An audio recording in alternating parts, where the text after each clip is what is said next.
সবুজে ঘেরা কলাবাগান।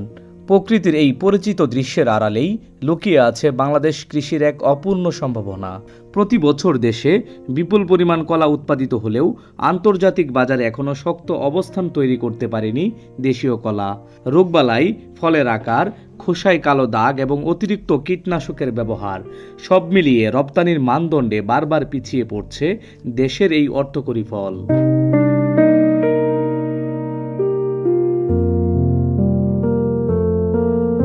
তবে এবার কলার উন্নত জাতের চারা উদ্ভাবনে সফল হয়েছেন রাজশাহী বিশ্ববিদ্যালয়ের প্রাণ রসায়ন ও অনুপ্রাণ বিজ্ঞান বিভাগের অধ্যাপক doctor M Anwar Hossain.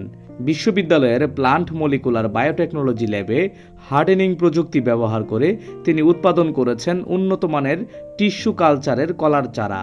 Traditional পদ্ধতিতে যে ছাকার ব্যবহার করা, তেউর ব্যবহার করা হয়, এক কলার গাছ থেকে তুলে নিয়ে অন্য জায়গাতে লাগানো হয়। সেখানে দেখা যায় যে ওই আগের কলার গাছে যদি বেদি থাকে, সেই বেদিটা কিন্তু ওই মাতৃ গাছ থেকে সে নতুন গাছে ট্রান্সফার হয়ে যাচ্ছে। টিস্যু কালাতে আমরা কলার গাছের ফুল, যেমন ফুল থেকে আমরা কলার চারা বানাইতে পারি। তারপরে যে তেউরগুলো ট্রান্সফার করা হয় ওগুলো শুট, ও আমরা সাকারের যে আমরা মেরিস্টেম থেকে আমরা তৈরি করতে পারি। তো দুই পদ্ধতিতে আমার ল্যাবরেটরিতে তৈরি হয়, ফুল এবং সাকার থেকে দুই পদ্ধতিতে করি আমরা।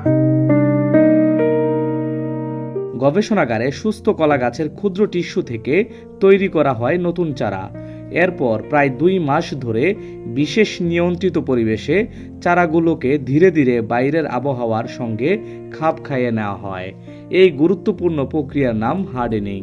এইটা হচ্ছে জীবাণুমুক্ত পরিবেশে তৈরি করা হয় এবং আর্টিফিশিয়াল খাবার দিয়ে এটাতে কাঁচের পাত্রের মধ্যে আমরা এই কাজটা যখন আমরা শুরু করি প্রায় 8 মাস সময় লেগে যায়। 8 মাস পরে আমরা কৃষকের কাছে চারা দিতে পারি।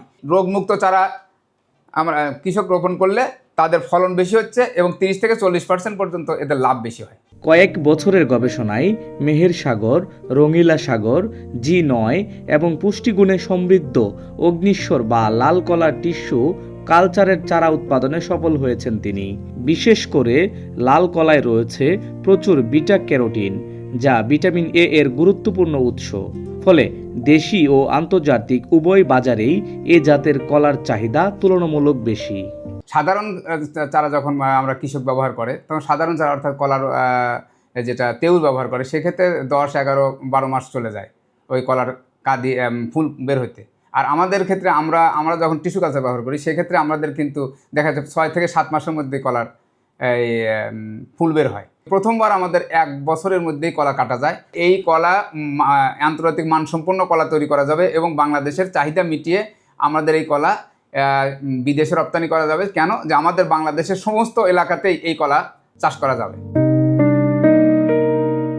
রোগমুক্ত চারা, কম সময়ে অধিক ফলন এবং আন্তর্জাতিক মানসম্পন্ন উৎপাদন সব মিলিয়ে রাজশাহী বিশ্ববিদ্যালয়ের এই উদ্ভাবন দেশের কৃষিতে নতুন সম্ভাবনার দ্বার খুলে দিচ্ছে।